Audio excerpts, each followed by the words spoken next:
AC Milan kembali dikaitkan dengan striker Crystal Palace Jean-Philippe Mateta. Spekulasi ini muncul setelah agen sang pemain terlihat langsung di San Siro saat Milan bermain imbang 0-0 melawan Juventus pada 26 April lalu.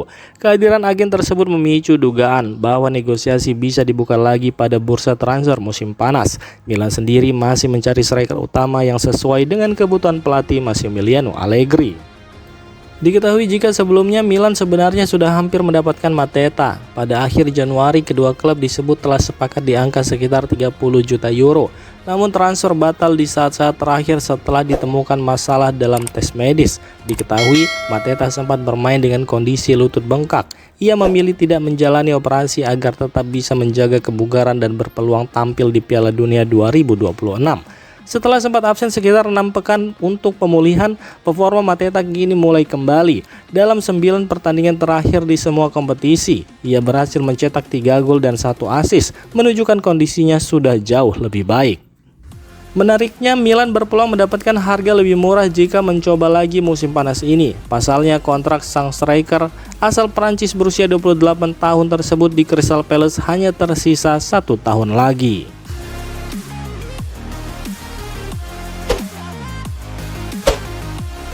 Luka Modric dikabarkan akan tetap bertahan di AC Milan dengan memperpanjang kontraknya selama 1 musim ke depan, sebab gelandang veteran berusia 40 tahun itu belum ingin pensiun dalam waktu dekat. Meski baru mengalami cedera tulang pipi saat benturan dengan Manuel Locatelli di laga melawan Juventus, Modric tidak berencana mengakhiri karirnya sekarang. Cedera tersebut membuatnya harus absen di 4 laga terakhir musim 2025-2026. Bahkan sebelum mengalami cedera, forma Luka Modric justru sedang sangat bagus. Ia tampil sebagai pemain inti di hampir semua pertandingan Serie A musim ini dengan total 32 kali starter dan 2.788 menit bermain. Angka yang bahkan lebih tinggi dibanding musim-musim terakhirnya bersama Real Madrid. AC Milan sendiri sebenarnya punya opsi untuk memperpanjang kontraknya secara otomatis selama 1 tahun. Namun keputusan itu tetap menunggu persetujuan dari Modric. Saat ini ia diperkirakan akan menyetujui perpanjangan tersebut. Pengumuman resmi kemungkinan baru akan dilakukan setelah Piala Dunia 2026.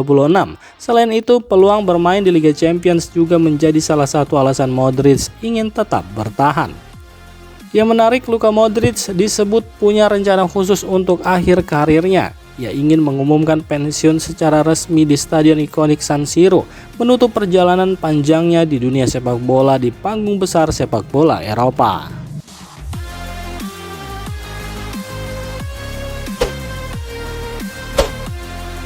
Manchester City dikabarkan siap melepas bek mereka Nathan Ake dan sudah menawarkan sang pemain ke sejumlah klub Italia termasuk AC Milan, Inter Milan, dan Juventus. Harga yang dipasang pun terbilang cukup terjangkau, yakni di kisaran 10 hingga 15 juta euro. Dengan bandrol tersebut, peluang transfer dinilai cukup terbuka, apalagi gaji Ake juga masih sesuai dengan kemampuan finansial klub-klub peminat. Sepanjang musim ini, pemain asal Belanda berusia 31 tahun itu memang jarang mendapat kesempatan bermain. Ia hanya tampil dalam 15 pertandingan Premier League dan total 29 laga di semua kompetisi, dengan menit bermain yang terbatas. Situasi ini menunjukkan bahwa Ake sudah tidak menjadi pilihan utama dalam rencana jangka panjang tim. Keputusan melepas Ake juga menjadi bagian dari perombakan besar yang sedang dilakukan Manchester City. Beberapa nama lain seperti Bernardo Silva dan John Stones juga dikabarkan akan hengkang di akhir musim dan sama-sama dikaitkan dengan klub Italia. Bagi AC Milan, ketertarikan pada Ake sebenarnya bukan hal baru. Mereka sempat mencoba merekrutnya pada bursa transfer Januari lalu, namun gagal karena pelatih Pep Guardiola saat itu masih belum ingin melepasnya.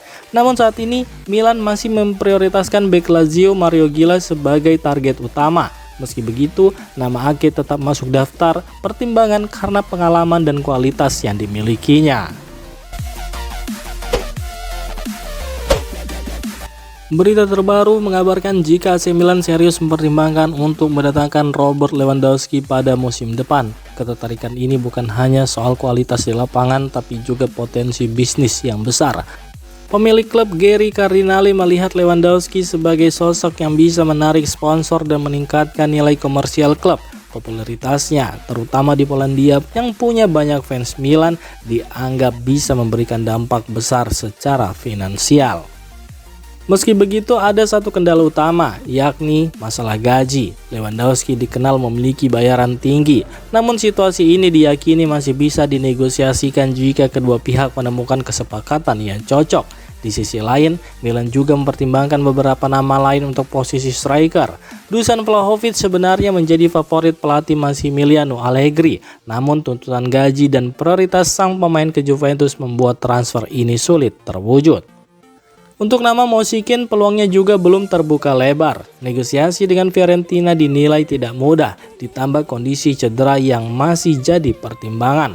Dan nama Alexander Sørloth muncul sebagai opsi alternatif yang cukup menarik, meski bukan target utama. Sementara itu, Joshua Zirkzee dianggap kurang cocok karena Milan saat ini lebih membutuhkan striker murni yang fokus mencetak gol, bukan tipe pemain kreatif. Dengan berbagai opsi yang ada, Robert Lewandowski kini menjadi salah satu kandidat paling menarik, baik dari sisi performa maupun potensi bisnis bagi AC Milan. AC Milan dijadwalkan akan menggelar pertemuan dengan perwakilan Davide Bertisaghi di akhir musim untuk membahas perpanjangan kontrak sekaligus penyesuaian kontraknya. Bek muda berusia 20 tahun itu tampil cukup menonjol musim ini. Ia mendapat banyak kesempatan bermain, terutama setelah Pervis Estupiñán sempat mengalami cedera. Bertisaghi mencatat 28 penampilan di Serie A dan menyumbang 2 gol, termasuk 2 gol dalam satu laga di San Siro. Meski performanya belum sepenuhnya stabil, kontribusinya dinilai menjanjikan. Naik turunnya performa dianggap wajar sebagai bagian dari proses perkembangan pemain muda. Di sisi lain, penampilan Bertisaghi ternyata menarik perhatian klub lain. Sejumlah tim Premier League dikabarkan sudah memantaunya, termasuk Newcastle United yang siap mengajukan tawaran besar. AC Milan sendiri masih melihat Bertisaghi sebagai bagian penting untuk masa depan lini pertahanan mereka. Namun, pertemuan yang akan datang bakal jadi momen penting untuk menentukan langkah berikutnya. Apakah ia bertahan dan berkembang bersama Milan atau membuka peluang pindah keluar Italia setelah musim yang impresif ini?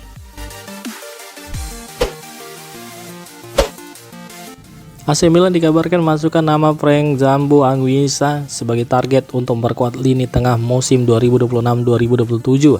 Pelatih Massimiliano Allegri disebut sangat menginginkan gelandang milik Napoli tersebut. Anguissa dinilai cocok dengan kebutuhan Milan saat ini. Ia punya fisik kuat, postur tinggi, dan kemampuan membantu serangan dengan masuk ke kotak penalti. Selain itu, dalam beberapa musim terakhir, ia juga terbukti produktif mencetak gol dan jadi pemain kunci di lini tengah Napoli. Namun rencana ini tidak akan berjalan mulus. Ada 2 kendala utama yang membuat Milan harus berpikir ulang. Pertama adalah kondisi fisik Anguissa. Ia masih dalam proses pemulihan dari cedera punggung yang cukup serius yang membuatnya hanya tampil dalam 17 pertandingan Serie A musim ini. Kemudian yang kedua adalah soal gaji, di mana Anguissa berpotensi mendapatkan tawaran dengan bayaran lebih tinggi dari klub lain, termasuk dari Turki yang bisa membuat Milan kesulitan bersaing secara finansial. Di sisi lain, situasi internal Milan juga mulai berubah. Manajemen kini lebih terbuka terhadap permintaan Massimiliano Allegri dalam menentukan target pemain. Mereka mulai fokus mencari kombinasi pemain muda dan berpengalaman sesuai kebutuhan tim. Meski Anguissa dianggap sebagai sosok ideal, keputusan akhir masih akan sangat bergantung pada kondisi fisiknya dan apakah Milan mampu memenuhi tuntutan finansial yang ada.